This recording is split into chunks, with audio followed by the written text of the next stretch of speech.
Bienvenidos a un nuevo video tutorial de organización de computadoras. Mi nombre es Federico Joaquín y hoy vamos a estar hablando sobre variables. En realidad, sobre las variables que utilizamos frecuentemente en el lenguaje de programación C. Hablaremos un poco de la definición o los tipos de datos que usamos para definir dichas variables, junto con los tamaños y rangos que estos tipos de datos definen sobre estas variables. En particular, vamos a hablar cómo es que se utilizan y que se comportan los modificadores que acompañan la definición muchas veces de esto. Nosotros sabemos que las variables son uno de los elementos que forman parte de un programa en C, que son muy utilizados para poder programar las diferentes soluciones de software que proponemos. Naturalmente hemos visto que existen diferentes tipos de datos elementales para definir las variables, estos 5 tipos elementales que son el char, el int, el float, el double o el tipo puntero, que en este caso lo estamos indicando como puntero void, pero es un puntero cualquier otro tipo de dato, que son los que vamos a utilizar con muchísima frecuencia. Naturalmente, y como en todos los lenguajes de programación, los tipos de datos elementales pueden dar lugar también luego a tipos de elementos compuestos, y cualquiera de estos lo que permiten es definir justamente el conjunto de valores que admiten las determinadas variables y las operaciones que se pueden aplicar sobre las mismas. En particular, nosotros vimos que más allá de la definición de los tipos de datos para las variables, existen modificadores que, valga la redundancia, permiten modificar el comportamiento de estas. Por ejemplo, sobre las variables elementales de tipo char o int, podemos definir los modificadores signed o unsigned, que lo que me permiten de alguna manera es establecer un comportamiento respecto a si son valores positivos o negativos los que representan estas variables. Más allá de esto también vimos, por ejemplo, que las variables enteras pueden ser modificadas con el operador long, lo que nos permite justamente ampliar su rango de representación. Independientemente de todas estas cosas, que en principio pueden sonar raras en la definición de nuestras variables, lo que tenemos que tener en cuenta es que todos los datos que nosotros representamos a través de esta variable terminan funcionando o representándose a través de una secuencia de bits a nivel hardware, ¿sí? Que generalmente nosotros empaquetamos en paquetes de bytes o de 8 bits justamente. Estos bytes obviamente van a representar valores numéricos en base binaria que darán lugar luego justamente a la representación de números, de caracteres o de los diferentes punteros con los que vamos a terminar trabajando. Teniendo en cuenta esto, sería interesante a veces preguntarse, bueno, pero ¿cuál es la diferencia entre estos tipos de datos? Bueno, en principio, naturalmente, el conjunto de valores que admite, ¿sí? Por ejemplo, es bastante evidente para nosotros interpretar que un entero es diferente a un carácter, pero también sería interesante saber cómo es que esto en memoria de alguna manera representa algún tipo de diferencia. Por ejemplo, lo que vamos a poder observar a través del código de ejemplo que les dejo aquí accesible y que vamos a analizar un poco aquí rápidamente, es la diferencia de los tamaños que ocupan en memoria los diferentes tipos de datos. Por ejemplo, a través del uso de la función sizeOf, lo que nosotros podemos computar es justamente el tamaño que tienen nuestros diferentes tipos de datos elementales junto con algunos modificadores que, de nuevo, valga la redundancia, van a modificar el comportamiento de los mismos, ¿sí? En particular, los tamaños que yo estoy ejemplificando aquí para estos tipos de datos están obtenidos o corresponden en una arquitectura de 64 bits, pero puede variar dependiendo de la arquitectura donde corran ustedes sus programas. De esta manera podemos ver, por ejemplo, que un carácter en el lenguaje C para esta arquitectura va a ocupar un byte, mientras que un entero y un flotante, así como un puntero, ocupan 4 bytes. En particular, lo que es el tipo de dato double, que es un real de doble precisión, ocupa 8 bytes, y justamente esto tiene sentido respecto a que permite representar con mayor precisión o con mayor cantidad de dígitos, ya sea decimales o no, los diferentes valores que vamos a tener. Una pregunta interesante en este sentido sería, bueno, los modificadores que nosotros utilizamos sobre las variables, ¿modifican el tamaño de estas variables? O sea, ¿amplían o reducen el espacio en memoria necesario para poder representarlo? Bueno, por ejemplo, en el caso del modificador long, esto sí sucede. Para el caso de esta arquitectura que yo estoy teniendo en cuenta, cuando uno modifica una variable entera con el modificador long, bueno, se mantiene el rango de representación de 4 bytes. Fíjense que coincide, un entero y un long int, en este caso no varía, pero sí varía a partir de la incorporación del long int, de alguna manera, que hace que mi valor entero representable a través de esta variable pueda tener un rango de representación que se va a representar, de nuevo, valga la redundancia, en 8 bytes, ¿sí? Pero esto no ocurre, por ejemplo, cuando usamos los operadores de signado y no signado. Si ustedes prueban el caso de ejemplo que les dejo adjunto a este documento, que pueden acceder a través de este enlace, van a ver que las diferentes variables de tipo elemental que son modificadas a través de los modificadores signed o unsigned no modifican el tamaño en memoria que ocupan. ¿Sí? Y esto ahora vamos a ver un poco en detalle por qué es que ocurre. ¿Cuál es la diferencia de representar alguna de estas variables con signed o unsigned y ver que el tamaño en memoria no se modifica?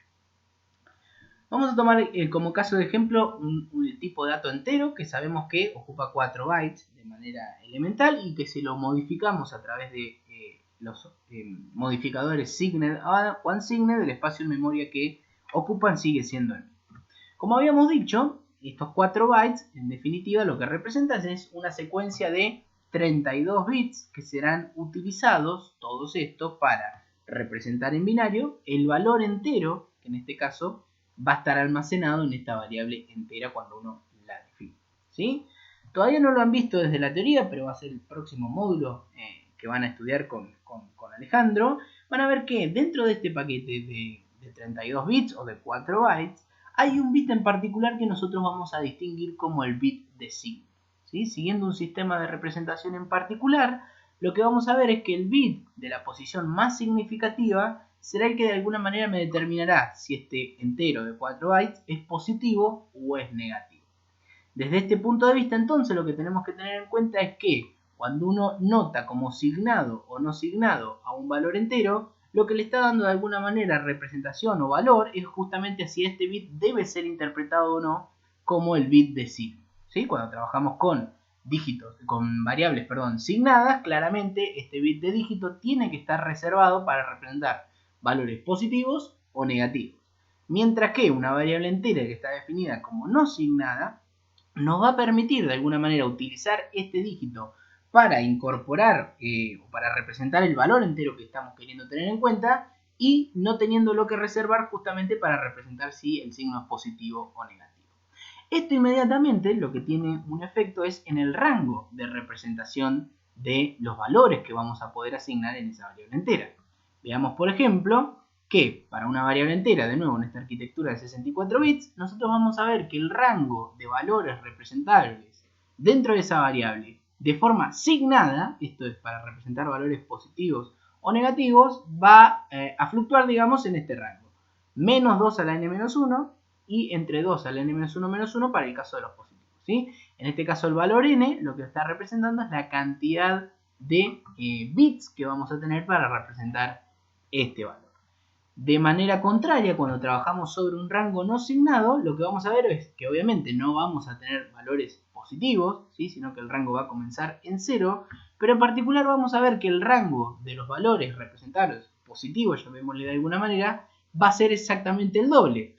Y esto es a razón de que justamente este bit que antes se utilizaba para representar el signo positivo o negativo, ahora lo vamos a poder utilizar para representar valores en base binaria como lo hacemos naturalmente. Entonces, si vemos para esta arquitectura en particular e imprimimos a través de los ejemplos que yo les dejo aquí, vamos a ver naturalmente que el rango varía muchísimo cuando trabajamos sobre un entero signado o no signado, ¿sí? Sino que vamos a poder representar valores mucho más grandes en valor absoluto, por ejemplo, cuando trabajamos sobre números no signados.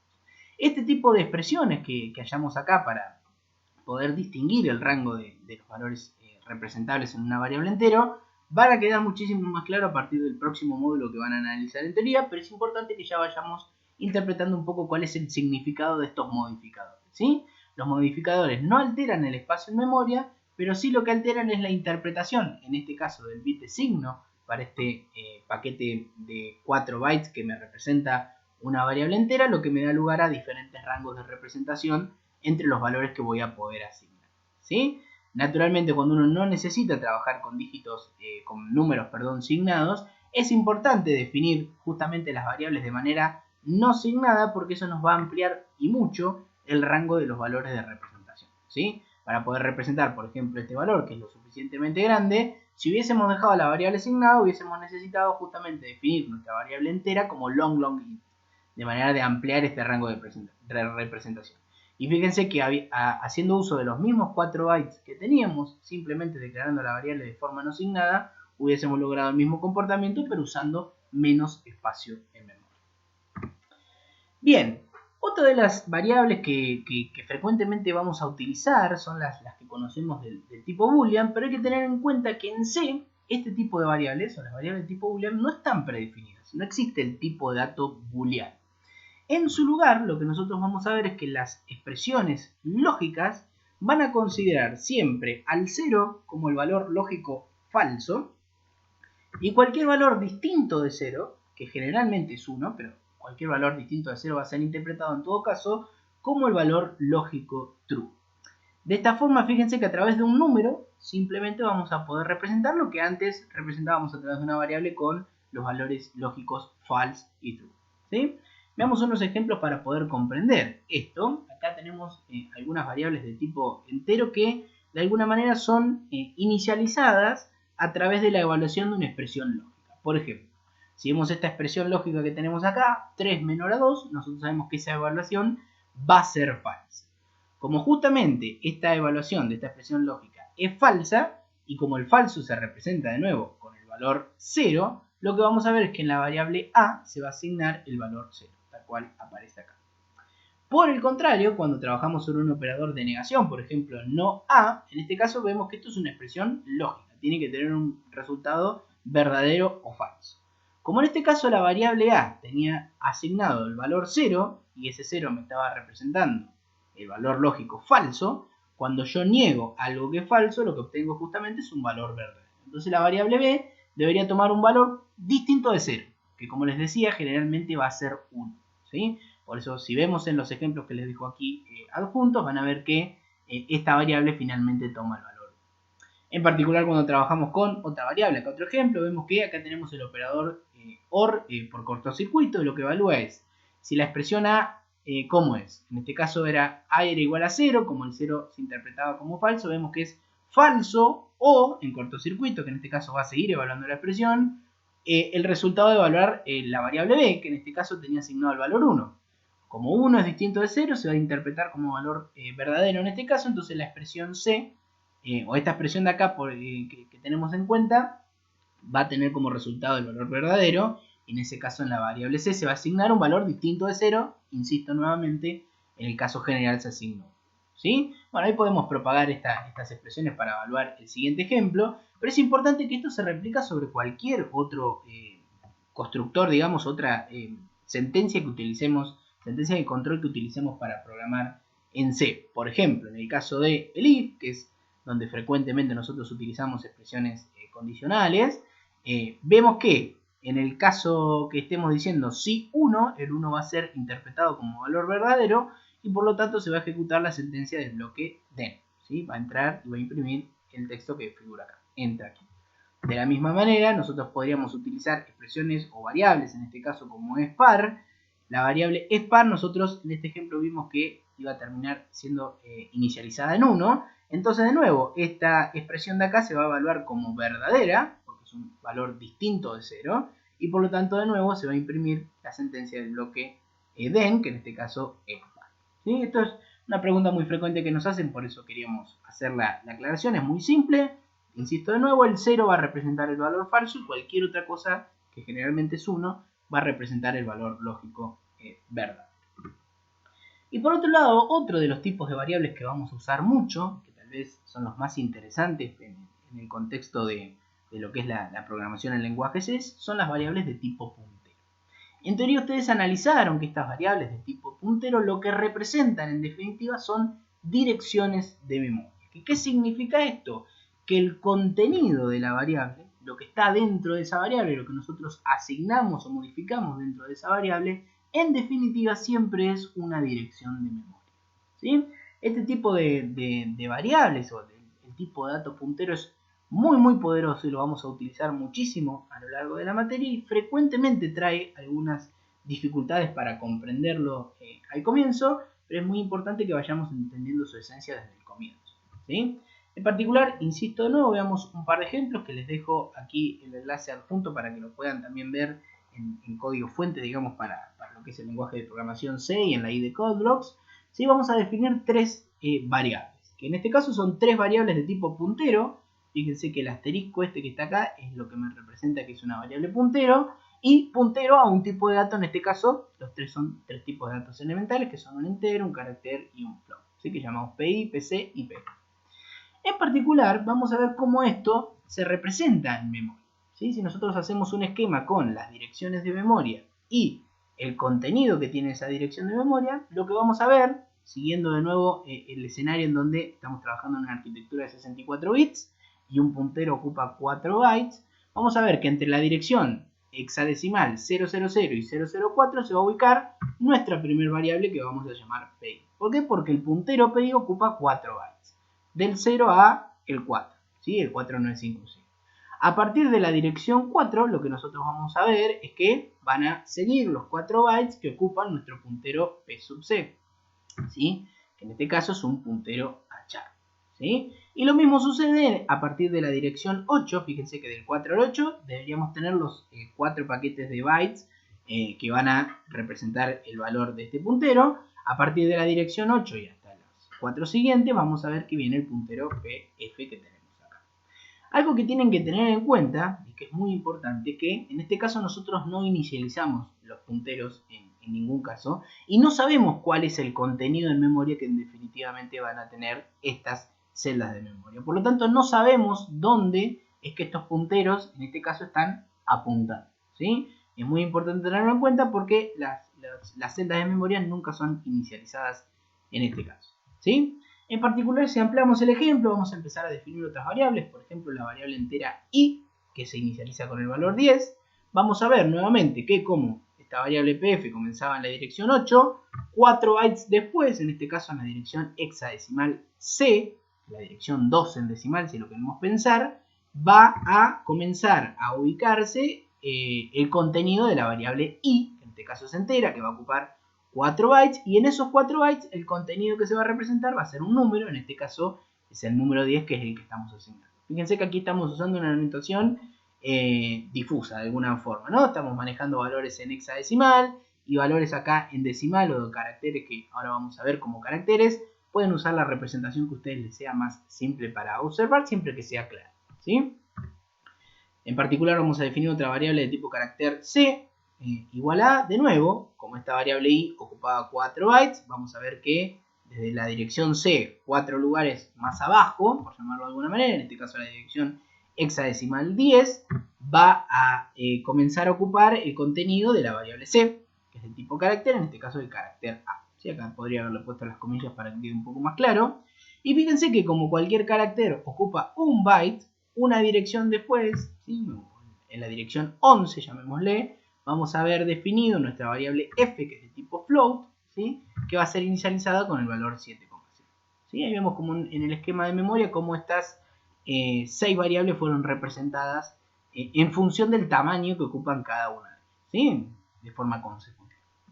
¿Por qué les quería mostrar esto? Porque los tipos punteros admiten en su aritmética, digamos, varias operaciones. Entre las que nosotros vamos a usar frecuentemente tenemos el operador ampersand, que opera justamente sobre una variable de tipo puntero, y lo que nos permite esa variable ampersand es estimar la dirección de memoria, por ejemplo, en este caso, de la variable i.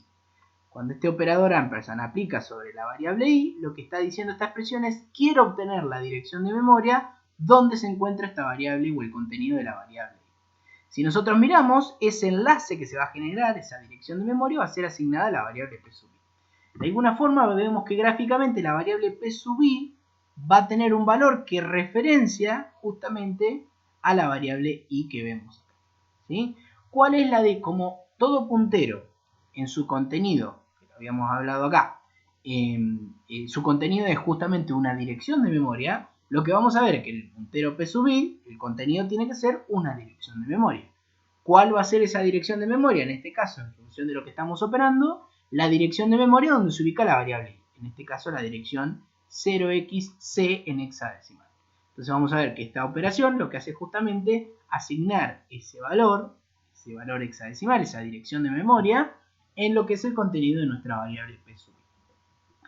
Por el contrario al operador ampersand, también tenemos el operador asterisco, que de alguna manera se comporta de manera contraria al ampersand. Así como con el ampersand generábamos un puntero hacia una variable, en este caso como era el i, a una dirección de memoria, en este caso lo que vamos a hacer es con el operador asterisco seguir el enlace y acceder a una dirección de memoria. Por ejemplo, fíjense, si nosotros operamos sobre la variable p sub i con el operador asterisco, lo que estamos diciendo en esta expresión es que queremos seguir el enlace de esta variable p sub i, ¿sí? Queremos seguirlo, y el contenido de la dirección de memoria que justamente referencia ese enlace va a ser el resultado de esta expresión. En este caso, si nosotros seguimos el enlace de la variable p sub i, vamos a parar a la dirección de memoria 0xe, cuyo contenido es 10. ¿Sí? Ese contenido 10 es en definitiva el resultado de esta expresión que tenemos acá, y va a ser lo que en definitiva se termina asignando en la variable f, como vimos acá en este sencillo ejemplo. ¿Sí? Estas dos operaciones de referenciamiento y desreferenciamiento son las que vamos a usar muy frecuentemente para trabajar sobre los diferentes punteros con los que estamos operando. ¿Sí? Y otra de las cosas interesantes que están muy buenas de tener en cuenta cuando trabajamos sobre punteros es que la aritmética de punteros nos permite trabajar de forma inteligente sobre ellos. Por ejemplo, una pregunta interesante sería ver qué pasa si yo al puntero p sub i le aplico el operador de autoincremento, el más. ¿Sí? Uno naturalmente lo que pensaría es que esta variable que tenemos acá debería incrementarse en una unidad. El tema aquí en este escenario es el siguiente. Como nosotros estamos trabajando sobre un puntero que direcciona a un entero, de alguna manera lo que se va a interpretar cuando estamos diciendo que se tiene que sumar 1 es el puntero debería avanzar de manera tal de apuntar hacia el próximo entero de forma secuencial a donde está esta variable p sub i. Y nosotros sabíamos que en el esquema este de esta arquitectura de 64 bits, un entero ocupaba 4 bytes. Por lo tanto, si yo tuviese que analizar en memoria en qué ubicación se encuentra el próximo entero luego de que está apuntando por esta dirección, va a ser una dirección de memoria que va a estar 4 bytes por encima, digamos, de la dirección de base esta. ¿Sí? Entonces lo que vemos que cuando se aplica la aritmética de punteros, lo que van a tener en cuenta estos operadores es justamente el tipo de dato de origen de los punteros. Como el puntero p sub i era un puntero, un entero, nosotros sabemos que para apuntar al siguiente entero, que es lo que me está indicando este más de alguna forma, tenemos que aumentar en 4 bytes la dirección de memoria que inicialmente tenía el contenido de p sub i, que es finalmente lo que va a suceder. Yo a la dirección 0c le sumo 4 bytes, voy a pasar a la dirección 0d. ¿Sí? Fíjense, la próxima dirección que teníamos después de este entero era la 0d. ¿Sí? Pero en particular tengan en cuenta eso. Fíjense que nosotros acá estamos manipulando punteros de una forma muy sin tener demasiadas complejidades y sin estar haciendo un chequeo en particular si efectivamente esta dirección corresponde o no a un entero. Si ustedes lo miran, si esto lo consideramos como puntero, el 010, esto que tenemos acá, no es un espacio en memoria donde se ocupe un entero. Pero justamente por eso es que nosotros realzamos todo el tiempo la necesidad de entender concretamente este tipo de conceptos, porque el manejo y la manipulación de memoria en C es de alto riesgo respecto a lo que uno puede hacer como programador, porque uno tiene acceso a todas las celdas de memoria. Entonces, naturalmente va a tener que tener mucho cuidado cuando opere sobre él. ¿Sí? Finalmente, algo que me gustaría recalcar de lo que son los tipos de datos punteros son los punteros a char. ¿Por qué quiero recalcar un poco esto? Porque independientemente que opera como cualquier otro puntero, como un puntero entero, como un puntero a float o a lo que sea, ¿sí? Los tipos de puntero a char me van a permitir representar y manipular con mucha frecuencia los que son el tipo de dato string. Que recuerden que el tipo de dato string no está predefinido en C, pero que nosotros lo vamos a utilizar como una cadena de caracteres. ¿Sí? Veamos algunos ejemplos para poder entender un poco. Hasta el momento en la materia nosotros vimos que para representar una cadena de caracteres podíamos definir un arreglo de caracteres. ¿Sí? Esto es un arreglo de caracteres que se llama cadena, que está inicialmente o inicializado con la palabra o la secuencia hola, y en particular esto lo que hace también es agregar un carácter nulo sobre el final. ¿Sí? Si lo vemos en memoria, ese arreglo que se llama cadena tiene 5 bytes de longitud, ¿sí? Cada uno de esos bytes ocupan los caracteres de la palabra hola más el carácter nulo que me indica la finalización de esa cadena de caracteres. Y en particular vimos cómo podíamos manipular estos arreglos de forma muy simple. Por ejemplo, si accedíamos a el arreglo cadena en la posición 0 y esto lo imprimíamos, nos iba a imprimir la letra H. Si accedíamos a cadena 1 nos imprimía la letra O, y así también podíamos imprimir la cadena entera. ¿Sí? En este caso podíamos imprimir. Algo interesante a tener en cuenta es la siguiente sentencia que les voy a mostrar acá. Fíjense que yo estoy definiendo una variable que se llama pcad, que en definitiva es un puntero a un carácter. Si ustedes miran este ejemplo y lo compilan en la IDE con la que trabajamos, vamos a ver que esta asignación es posible. O sea, el tipo o la variable cadena, que era un arreglo de caracteres, puede ser asignado a mi variable de tipo puntero a carácter pcadena. ¿Y esto por qué es así? Esto es posible justamente porque la variable cadena, en definitiva, más allá de que nosotros acá lo notamos como un arreglo, es un puntero a carácter. ¿Sí? Y esto nos va a dar la pauta de que naturalmente vamos a poder manejar los arreglos de caracteres, de enteros, de float o de cualquier otro tipo de datos como punteros a esos tipos de datos. ¿Sí? Por ejemplo, vamos a ver que si yo quiero imprimir el carácter H a partir de mi variable pcadena, podemos utilizar esta expresión que vemos acá. ¿Qué es lo que sucedió en esta asignación? En realidad, la variable pcadena quedó apuntando al primer carácter justamente del buffer del arreglo que yo había llamado cadena. En este caso estaría apuntando a la primera letra, que es H, o sea, estaría conteniendo, la variable pcadena estaría conteniendo esta dirección de memoria, la dirección 000 en X. ¿Sí? Cuando uno desreferencia esa variable, lo que hace es acceder al contenido de esa dirección de memoria. En este caso sería acceder al contenido H, y es por eso que esta función me va a imprimir el carácter H. Pero fíjense que esto puedo seguir operándolo de la siguiente manera, haciendo uso de la aritmética de punteros. Si yo al puntero cadena le sumo un 1, recuerden que esto tiene en cuenta, para sumar 1, el tipo de dato de base del puntero. Esto es un carácter. Entonces lo que va a sumar esta expresión es un byte, porque un carácter, en la arquitectura de ejemplo que estamos teniendo, ocupa un byte. ¿Sí? Entonces, si a la dirección de base, que era 000 para esta variable pcadena, le sumo un byte, me voy a la dirección 001. Si yo desreferencio ese contenido, o sea, accedo al contenido en memoria, voy a obtener la O. Y por lo tanto, en esta expresión que vemos acá, se termina imprimiendo la O. Lo mismo sucede si yo directamente imprimo lo que es el contenido de pcadena.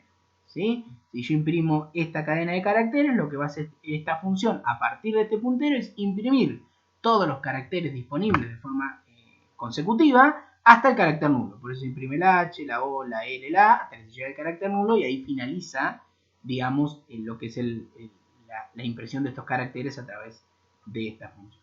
Esto es muy importante porque lo vamos a usar con mucha frecuencia a partir de este momento, cuando empecemos a ver un poco del manejo de memoria dinámica. ¿Sí? Porque es importante también recalcar en este sentido que, así como tenemos la equivalencia en la manipulación de estas variables, así como yo puedo manipular la variable cadena definida de esta forma, de igual manera que si yo defino la cadena como un puntero a carácter, esto es, por ejemplo, en lugar de acceder al arreglo en la posición i de cadena, puedo decir cadena más i y desreferenciarlo, hay que tener en cuenta que esto es una similitud respecto a la manipulación de la variable. Sin embargo, existe una diferencia muy importante que tiene que ver con el uso de la memoria. ¿Sí? Estas dos expresiones que vemos nosotros acá, ¿sí? La definición de esta variable cadena de esta manera o la variable cadena definida de cualquiera de estas dos formas, son totalmente diferentes en cuanto al uso de la memoria. Vamos a ver por qué.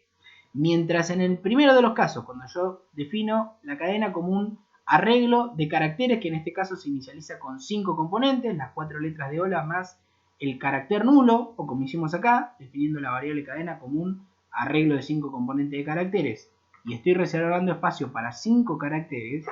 Cuando yo defino la variable cadena de esta forma, estoy reservando memoria únicamente para un puntero. ¿Sí? Fíjense que esto trae a consecuencia una cuestión bastante simple. Cuando yo reservo esos 5 caracteres van a ser accesibles y modificables sin ningún tipo de problema.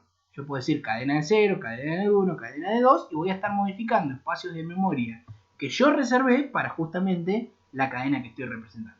Ahora bien, cuando yo estoy trabajando sobre una cadena definida de esta manera, solamente puedo modificar dicho puntero. Esto es, puedo modificar el contenido de esta variable cadena, que recordemos que es una dirección de memoria, pero no voy a poder operar, por ejemplo, haciendo este tipo de operación. No voy a poder decir cadena más 1 de referencia y guardo una A. ¿Por qué? Porque en cadena más 1, que es una dirección de memoria de la que uno no tiene control, ¿sí?, puede estar siendo ocupada por otra variable o por algún otro tipo de dato y nosotros estaríamos corrompiendo, modificando ese espacio de memoria de forma no controlada, ¿sí? Entonces, independientemente de que la manipulación de las variables se puede dar de forma equivalente, como mostrábamos anteriormente, es muy importante tener en cuenta que esta declaración y esta declaración respecto al espacio de memoria son cuestiones totalmente diferentes, ¿sí? En el ejemplo que veíamos anteriormente pudimos manipular la cadena como un puntero a carácter porque el valor de memoria que nosotros asignamos aquí a cadena en definitiva era un espacio que ya había sido previamente reservado con un arreglo de caracteres, ¿sí? Cuando dijimos cadena es igual a, o la variable se llamaba pcadena igual a cadena. ¿Por qué pudimos hacer eso? Porque cadena había sido previamente definida de esta manera, entonces estábamos usando espacio de memoria que había sido previamente reservado de forma consciente, ¿sí? Pero es muy importante que esto lo tengamos en cuenta. Más adelante, ahora prontamente, vamos a ver que este tipo de punteros los vamos a poder utilizar para manipular arreglos de caracteres o arreglos de enteros o arreglos de otro tipo de datos, haciendo uso de la variable de la función, malloc, que me permite reservar espacios en memoria de lo que es el heap. Pero bueno, eso lo vamos a dejar para una clase que sigue, ¿sí? Bien, con esto llegamos al final de esta explicación muy simple del tipo de datos, sobre todo con respecto a lo que son el rango de representación y los modificadores que podemos ir utilizando sobre ellos, como presentación un poco más intensiva de estos tipos de datos respecto a lo que son los ejercicios que pueden ir resolviendo en el práctico. Así que esperamos obviamente que esta explicación les haya sido útil.